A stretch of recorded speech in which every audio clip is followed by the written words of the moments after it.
All right. Here we go, back again on the other side of the coin. All right, welcome back to the other side of the coin, ladies and gentlemen. The reality has really started to kick in. Get ready for, I suppose, the massive fallout that's probably going to be happening over the next few weeks. Whole heap of comments, I'm pretty sure.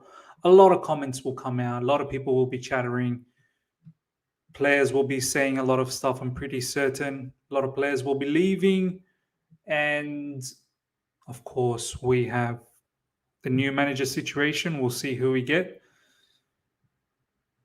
But before that, of course, there's still a few more games left in the Premier League season. But yeah, I'm not really sure whether we're going to do much in those Premier League matches. Already we've got Thiago Silva speaking out, and I'm glad he has. And they're stern comments, very, very stern comments from Thiago Silva. And today I want to spend, it's not even going to be me saying my thoughts and my opinions on the matter, which I've provided it on a regular basis on this particular channel.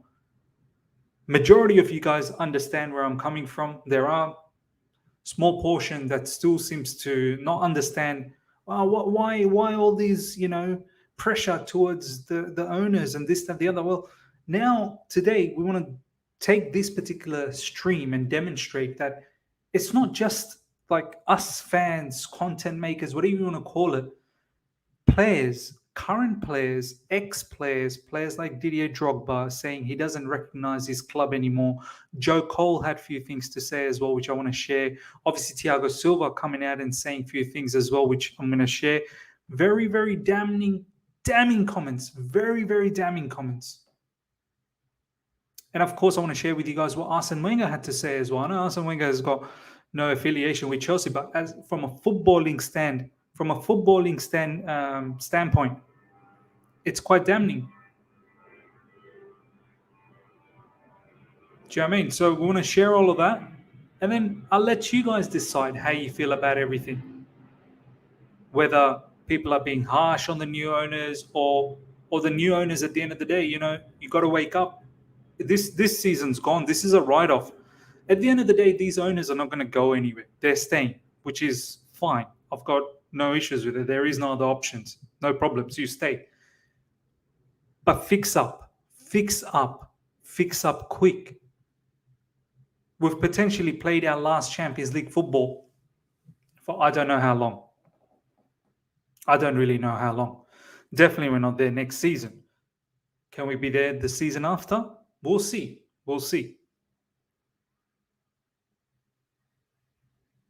Players like Thiago Silva coming out and saying that was potentially his last Champions League match.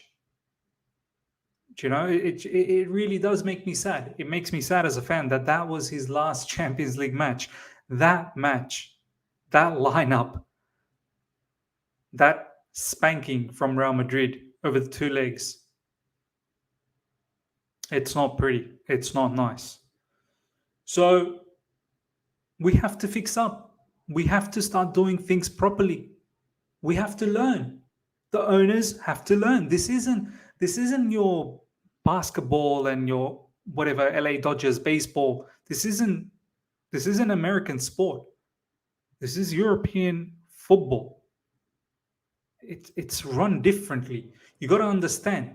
You got to understand Chelsea Football Club. You got to understand the fans. Do you know what I mean? Like, you say you want to maintain Chelsea's high standards. You say you want to continue competing in the highest order. But you've gone and hired Graham Potter and Frank Lampard. You've bought a whole heap of players. You got rid of so many people, and then you brought in so many directors. Like, you need to just calm down. You need to calm down. Then you're questioning players about, their price tag, like as if they're the ones who set their price tag. Players don't set price tags. Do you know what I mean? So let's get on with this. Let's have a look at what Thiago Silva had to say.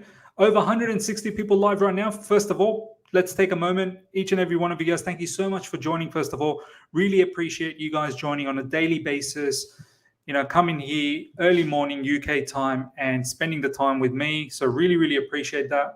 Smash the like button while you're here. 170 people live right now.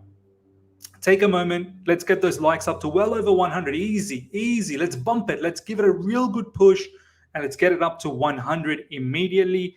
And if you're here for the first time, make sure you subscribe. Let's get to 22,000 subscribers. Very easy to get there. I think it's only another 300 left. So let's get to 22,000. Liam, no problems. You're welcome, my man. Really appreciate each and every one of you guys joining on a regular basis and having sensible conversations, sensible discussions. Okay, Thiago Silva. Everybody talks much about replacing managers, but players must also take responsibility. I love this. And I've always said in recent times, even though I've been somewhat protecting the players, I've always said the players are culpable as well, but not as much as the owners. We have had 3 managers this season, plus a 4th with Bruno. Everybody is talking about the manager, but we must look at what has been done wrong and try to change. So this is where he talks about the current situation. Everybody talking about the manager, but we must look at what has been done wrong and try to change. Now, he could potentially be talking about the players, but he could also potentially be talking about the owners here as well. So he's saying it's not always about the manager. I mean, it can, of course, be about the manager. And in this case, I believe the managers have some part to play as well. But I think he's trying to give a message that it's not just about the manager, but we need to look at the entire situation, what has gone wrong. Now, that could be also players and owners and everyone else that's involved in Chelsea Football Club. That's how I read that. He further on goes on to say, it's a hard period for the club with a lot of indecision. It's a hard period for the club with a lot of indecision. There you go. He's pointed out, first thing, lot of indecision. So there's no decisiveness. We had to increase the size of the changing room because we didn't fit in. I don't know whether this is a positive. Do you take that line as a positive? We had to increase the size of the changing room because we didn't fit in. He's sounds like a complaint. Sounds like a complaint to me. We signed 8 in January. We need to stop and put a strategy in place. We signed 8 in January. We need to stop and put a strategy in place. I don't know how clear a player can be in terms of a direct message to the board and to the owners. A direct message. We signed 8 in January. We need to stop and put a strategy in place.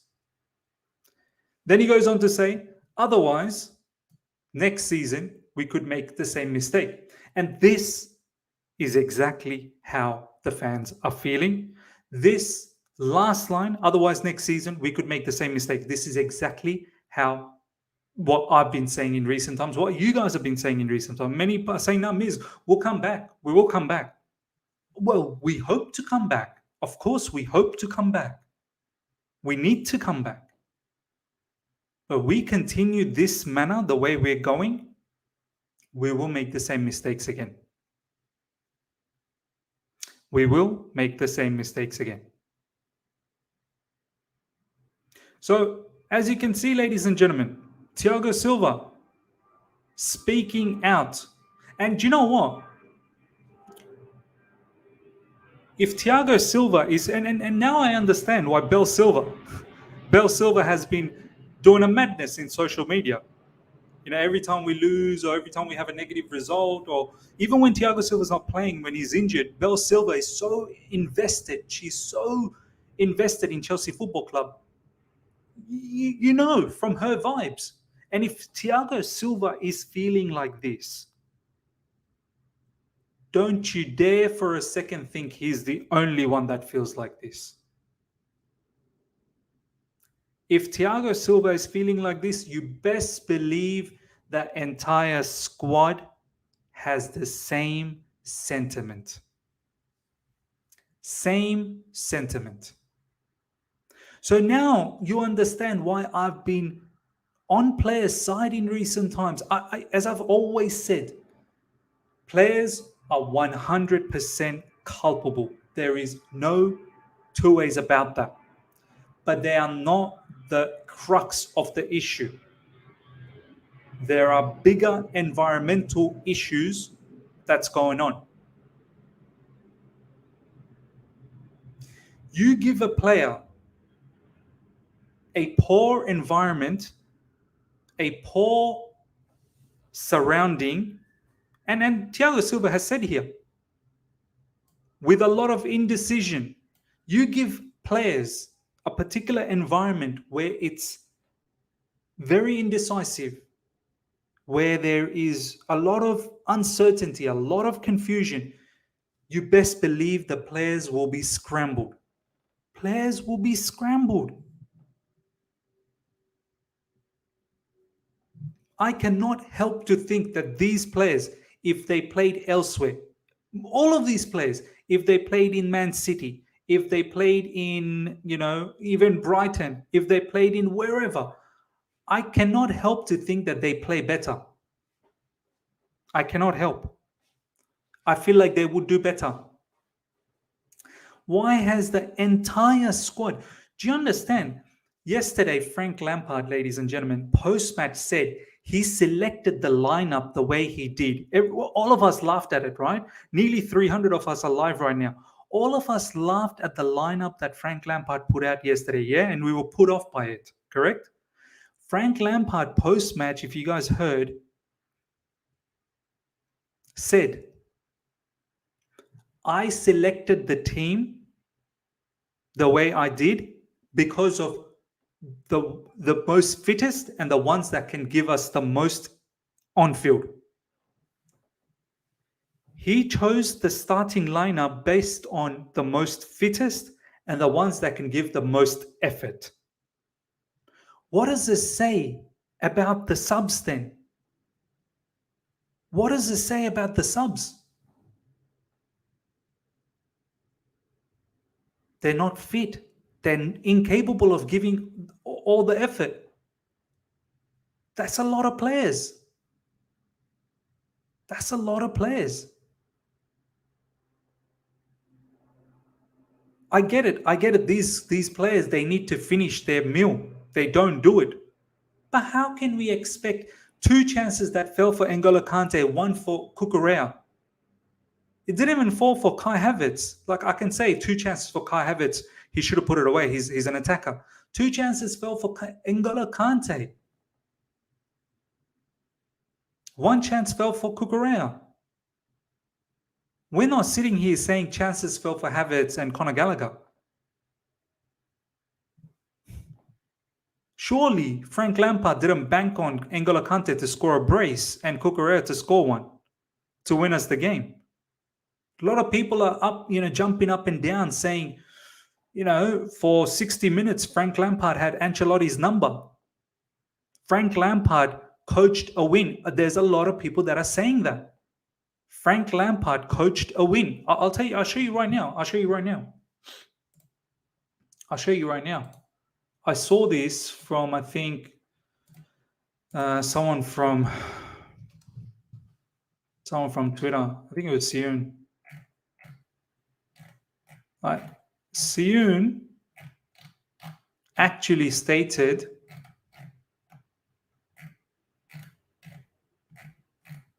and there's a lot of people that tend to agree as well.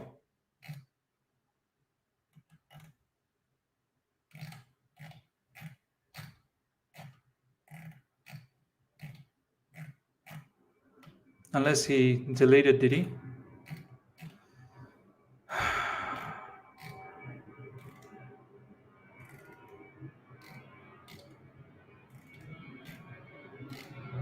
This guy tweets a lot.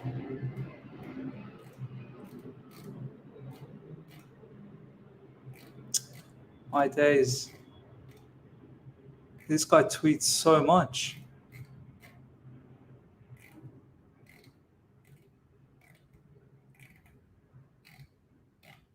Nah. He tweets a lot. Anyway, he tweeted that Frank Lampard coached a win. Wish I could find that. Oh, man. No. Yeah, he tweeted that Frank Lampard coached a win. Anyway. But this is the thing. This is the thing. We have to, the owners need to learn from their mistakes this season. I mean, Thiago Silva, he's coming out and saying all of these things. It's honestly damning. And yeah, it's sad to see that this is his last Champions League match, potentially his last Champions League match. Okay, let's have a look at this one. This is quite interesting. Let me just bring this up again.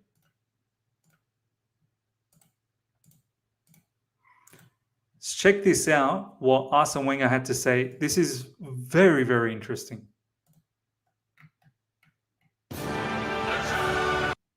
Oh, I can't have that. Arsene, would you ever put up with an owner of a club you were coaching going into the dressing room after a game? No, I wouldn't. And that was always clear in my mind. And I put always that in my contract. But nobody... Was in your contract? Yes. And I give the advice I give to young coaches when they make contracts. I said, Arsene Wenger puts that particular situation in his contract, that owners can't enter the dressing room. He's actually put that in his contract. So you know how when we sit here and some people are saying, oh, what's wrong with owners going into the dressing room? They have every right. In my opinion, just stay away from all that. Just let the manager just do their thing. So let's check this out. what is important for you, put that clearly in your contract. That you are the only one. Nobody can buy a player without your agreement. Nobody can interfere with the team. And you are the sole responsible to manage the team. After that, you stand in a different way. Because usually when the club wants you, you're in a strong position. Once you've lost 3 games and you want to put that in a contract, it's already more difficult. Yeah. What about those who advocate that, and it happened, and you know why I've mentioned it, that Todd Bowley's appearance post-match at the weekend was inspirational. It was encouraging for the players. Well, and that's, again, we come back. I don't believe in this kind of things because if I'm paid to motivate the team, to manage the team, I do not want somebody else to do my job, you know. And it happened many times where the president goes in the dressing room and doesn't talk well at all, but the team wins because there is a good team, and he thinks after because he spoke to them. So, Of course he does, because that's what they do, isn't it? It is not always a consequence of their speech. No. It's most of the time a consequence of the quality of the team. What do you make of what's happened at Chelsea this season? I would say I'm worried for Chelsea because I agree that the new president comes in, that he invests a lot of money. I prefer that somebody invests 500 million than 5 years 100, because you can really change the team. But if you don't invest well, the 500, then you have a real problem for the future. Is that the problem then, that they haven't invested very well? They haven't invested well, no. And that is basically their problem today. They have still the same weaknesses they had before. They do not score enough goals. They have a lot of possession, but not a lot of conversion of their chances to score goals. And we have another example tonight again. They brought Joao Felix in December in the most important game of their season. They take him off because he doesn't score goals as well. So that means they have not done well. And I believe as well, when you sign players for 8 years, it's good for the financial fair play because it can amortize the transfer over 8 years. But if the player is not right, you have to pay the player for 8 years, you know. It's a And risk, that isn't is it? a huge It's a risk, burden isn't for it? the future. It's a risk, isn't it? It's It's a risk. Well, there you go. There you go. Do you know what? Not a single thing that he said, and I can see a few people in the live chat like, oh, you know, what has he won? This, that, that. It's not about what he won. Just listen to what he's saying. Listen to what he's saying. You tell me, whoever is going to be our next manager, whether it's Nagelsmann, whether it's Luis Enrique, do you think they'll appreciate the new owners? Do you think they'll appreciate the owners coming into the dressing room as often as Kepa has said? There are certain areas just stay away. Do you know what I mean? Like this is where I feel like these owners, they need to understand the culture. This might be okay in America just because there are certain things that are okay in America. Like I'll tell you, for example, like I love going to the Middle East, but I live in Australia. Yeah. So it's two totally different things because I come from a Muslim background. I love going to the Middle East. There are certain things, if you do in the Middle East, what people do here in the streets, it's not on. It's definitely not on in the Middle East. Now you can sit there and go, well, I paid for the tickets. You know what I mean? I paid for the airfares. I paid for my hotel fee. I'll do whatever I want to do in Middle East. What's it to anyone else? It doesn't work that way. You're in a new environment. You're gonna have to appreciate the rules and regulations and the tradition and the culture. There are certain things you just don't try and mess with. You stay away from that and you abide by the tradition and the culture. These new owners, just because it's fine for the owners to do that in American sports, to continuously go to the dressing room and provide inspiration, motivation, whatever the case, that ain't the same thing in European football, my man. That's not how it goes. Here, football in Europe, it's the gaffer. The gaffer is the main guy. The gaffer is the guy that should motivate, that lifts the team morale. Owners are obviously there, but they're from afar. They're just there as a presence. Of course, they run the show, they pay everything, they do the signatures, but you hire the individuals to run the show.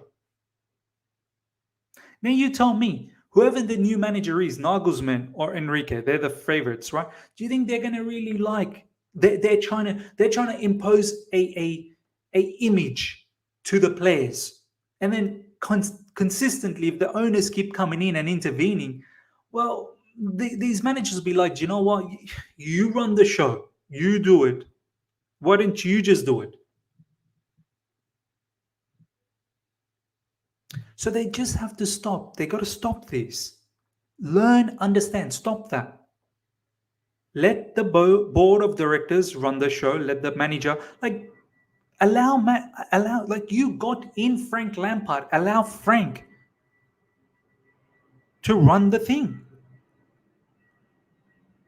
Do you know what I mean? And then Arsene Wenger talks about transfers. You can spend 500 million, like us fans. I'm not even going to lie. I'm pretty sure all of you guys, nearly 450 of you guys are live right now. I'm pretty sure all of us, when we made those signings, we were all excited. Of course, we're going to be excited. We're fans. We're going to be excited when we see a new shiny toy. But when you actually deep it, when you stop for a second and go, boy, that's a lot of money we spent. Did we actually spend it correctly to the needs of the team?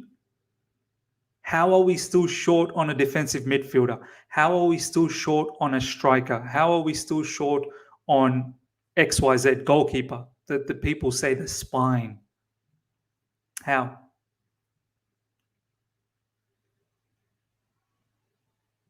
We brought in Aubameyang. What was the plan? We abolished him. We brought in David Dutcher Fofana. What was the plan?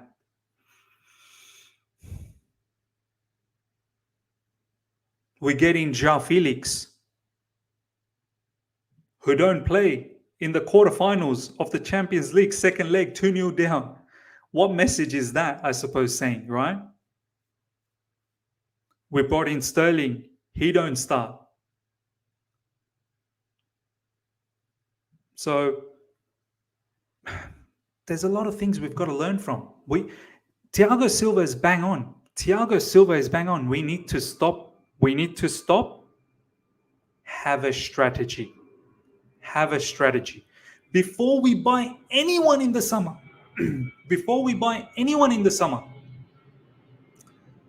we must let go of a few players first. We have to, please.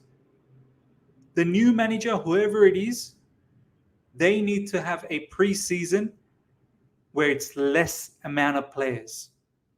Players that don't have a future with Chelsea Football Club need to be let go of immediately. Find them another home. Do whatever best you can. I know financial fair play is a bit of an issue. We do need to ensure that we make some profit on some of these players, but we do need to get rid of these players. Hakim Ziyech, Christian Pulisic, Ruben Loftus-Cheek, Mason Mount, if he's not keen, looks like Mason doesn't get any more game time, and it's a directive, an absolute direct information from the owners to the board to the manager not to start him. It's clear as daylight.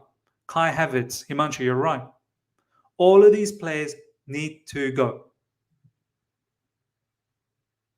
Marcus is saying, what if they don't go, Miz? Well, if they don't go, I think the message is clear. No problems. You can stay. You're not part of the squad. Don't leak any information. Don't create any chaos.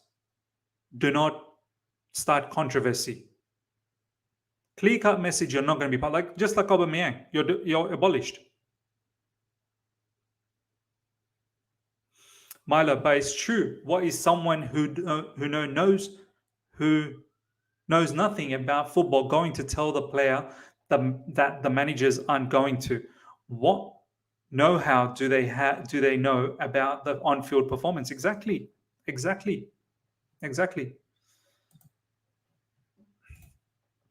Didier Drogba. I knew this club with a certain class during the Abramovich era. Straight up. Certain class during the Abramovich era. But today I find it lacking. I mean, it cannot be any more slapping in the face to the owners, current owners. Like Didier Drogba has literally laid it out there. It's very hard for me to see how they got rid of certain people. They should go back to the principles and values they had. I don't recognize my club anymore. And you know what? There are a few people laughing at this particular comment, these comments from Didier Drogba. There are actually people laughing at this guy's comments. He further goes on to say, and in fact, Vince is one of them, bringing in players like Cech, Shevchenko, Crespo, Essien, Drogba, Malouda, it was done to win titles. Now, they are players with a certain experience. The strategy is now different. We bet on young players, but a dressing room of over 30 players is difficult for a manager. Straight up. Didier Drogba is straight up telling us how it is, and this is exactly how we feel.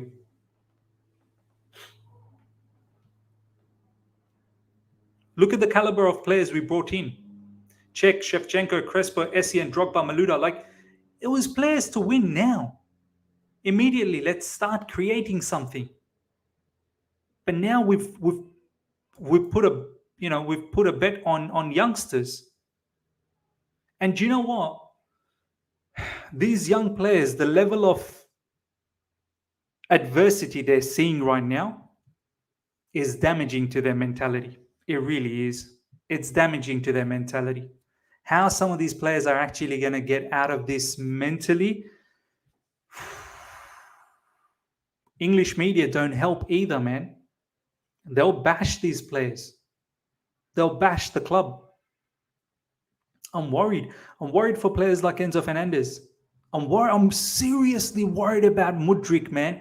You see how Mudryk yesterday, there was one time he was trying to dribble and he just bounced off his knee and he went forward, and then there was a pass from Mason Mount where he was offside, but he took it all the way to the front and he missed. Yes, it was offside, but he still missed that chance. I'm worried about Mudryk. I'm worried about Noni Madueke, who barely even plays.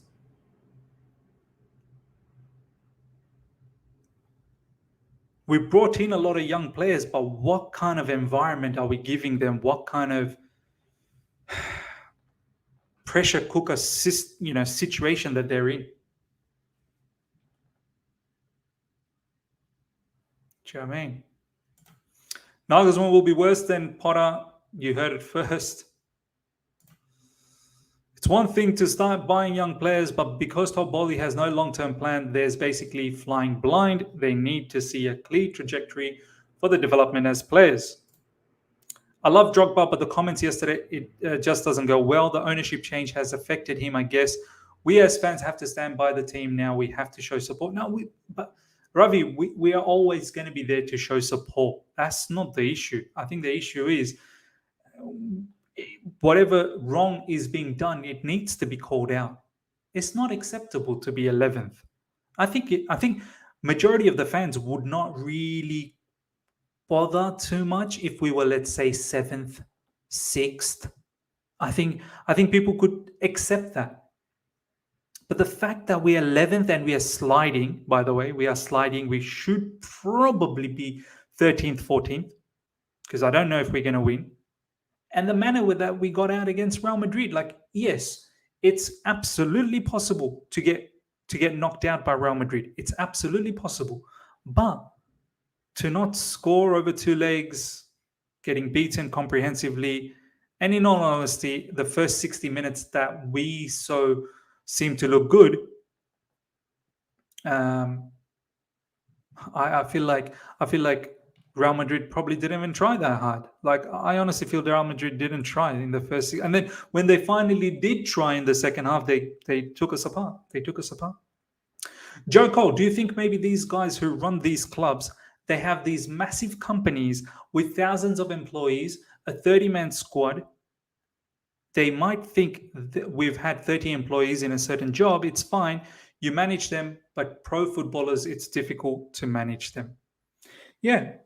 And this is why it's a bit strange when I saw those tweets in the last 24 hours, how our owners, the last time they went to the dressing room after the Brighton game and asking the players, about their price tag and their reputation the price tag brings, how come they're not performing to their price tag? It makes me think it's clear they don't know how to manage footballers. They think that they've run many businesses in their lifetime, that managing footballers is the same thing. It's not. It's simply not. And this is pretty much what Joe Cole is saying. This is what another ex-Chelsea player, Joe Cole, is saying, that these owners, they might have been successful running multi-national organizations with thousands of employees, but managing 30 footballers is not the same level of, that's not the same business.